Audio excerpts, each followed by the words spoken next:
You know something, guys? I like video games. This just in, professional video gamer Ranger Gaming claims that he does in fact like video games. More news like this brought to you by Fox News. This just in, professional video... It's my turn? Oh. And one of the first games that actually got me into gaming is this one right here. Sonic Heroes for the Nintendo GameCube. It's a very poorly rated Sonic game. Some people would consider it the beginning of the demise of the Sonic franchise, but I really do enjoy... Wait. What is this? Sonic Adventure DX Director's Cut? How'd that get in here? Let's review it anyway! Sonic Adventure 1 was an original Dreamcast exclusive, though with the flop of the Dreamcast, it was later ported onto the Nintendo GameCube as Sonic Adventure DX Director's Cut, and with the success of the game, it has been ported to most modern-day consoles such as PS3, Xbox 360, and the version that I'm playing it on, Steam. After you decided to start the game, you're greeted by your Select a Character screen. You can select between Sonic the Hedgehog, Tails per hour, miles per hour, get it? Everybody's favorite Echidna Knuckles, Amy Rose, E102Y, or also known as Gamma, and everybody's favorite, except for the majority of the population, Big the Cat. Sonic stages generally consist of collecting rings, running fast, doing your signature homing attack, and trying to get to the goal as quick as possible. Tails' levels are a little more strategic and require a little bit more effort than that of Sonic, which they are to keep on the same course as Sonic, but try to beat your speedy blue demon friend to the finish line, while collecting rings and going through hoops and flying around. Of course, we have everybody's favorite red Echidna Knuckles, whose levels consist of collecting the Master Chaos Emerald with the radar system that is much better than its predecessor, Sonic Adventure 2's radar system, considering you're able to collect any emerald at any time that you feel like. The Sonic Adventure 1 is a game in the world. Okay? Okay.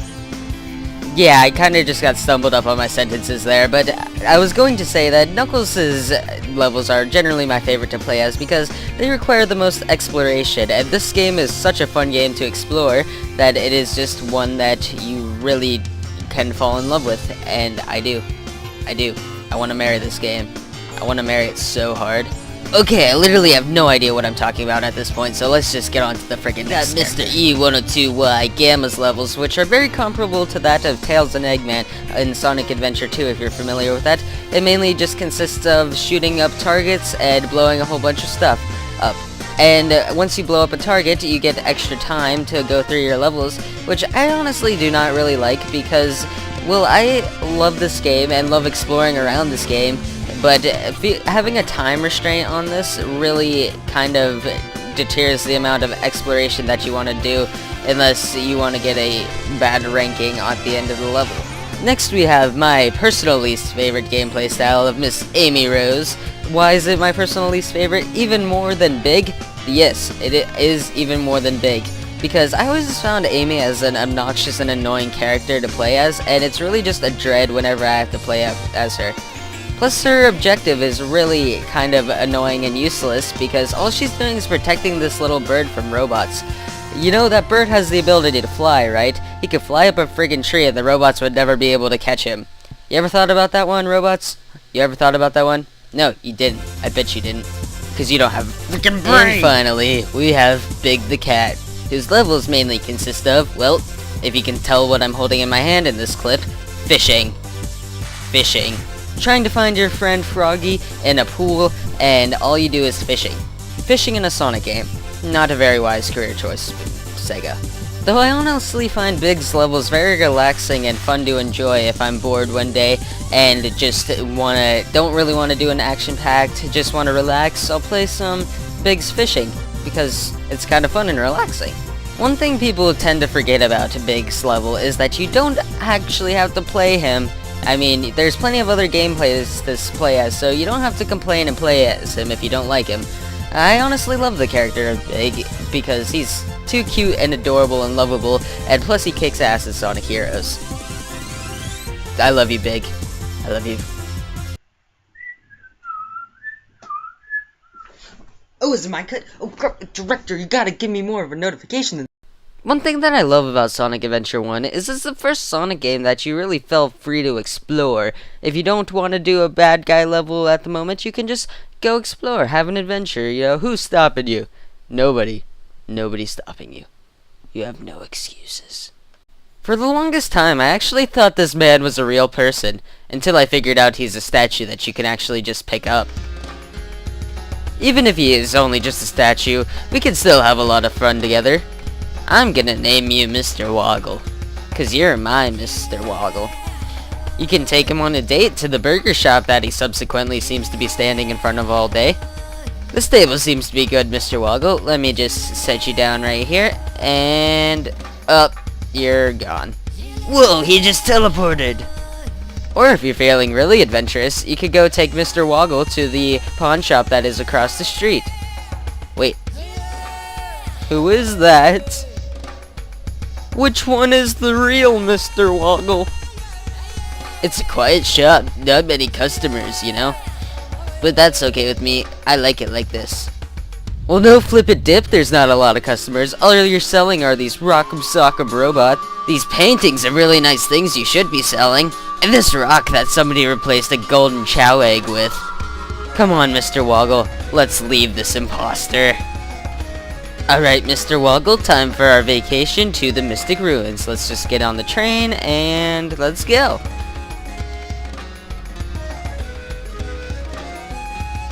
Aw, come on! So, unfortunately, you can't take Mr. Woggle on the train to the Mystic Ruins, but nonetheless, there's still a lot to explore over here, and which we'll just have to do without him. My favorite place to explore was always this big rooftop jungle that you literally jump into. It's really cool, and there's always a lot of cool stuff to explore.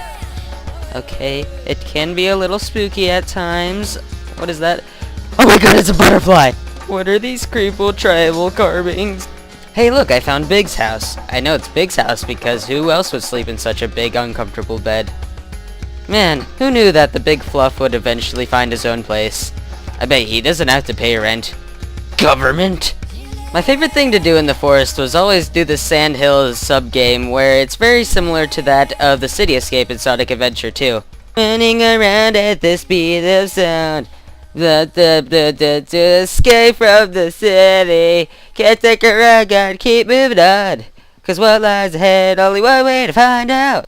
I know I keep making comparisons between this game and Sonic Adventure 2, but considering that this game actually did come out first, but let's face it, if you played either of the adventure games, it was probably Sonic Adventure 2. Let's face it. I did it! Yeah! If we found some gems or relics or something, my wife would be so proud. Don't copy me! Hey, I found a mega huge footprint of this big mysterious creature. What do you say I call him Bigfoot?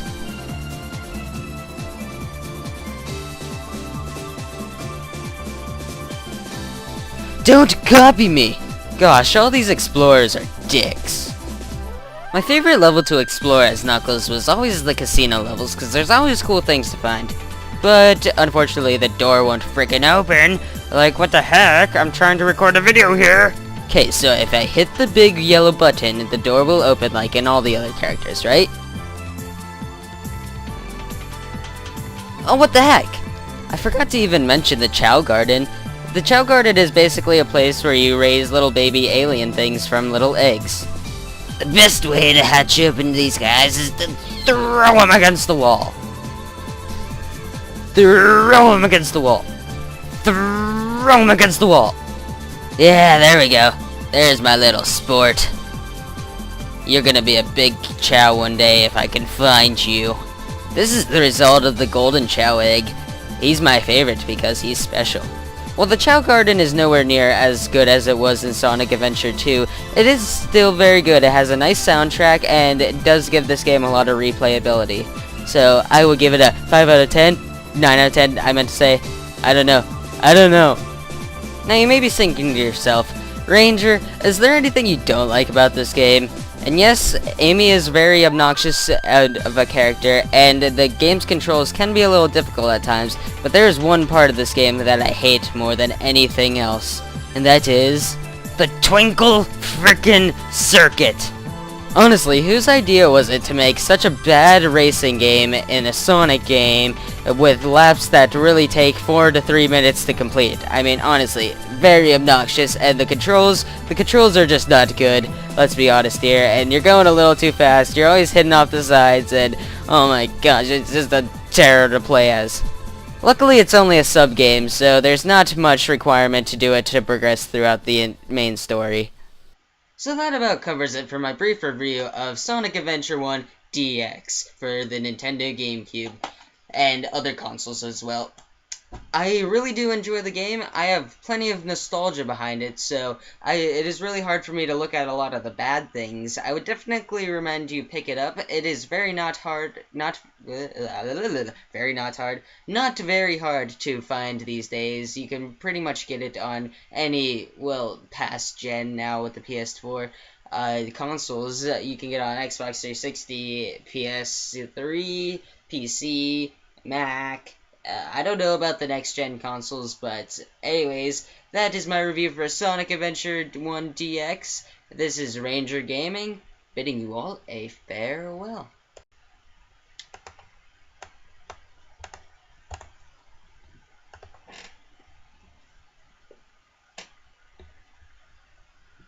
See ya!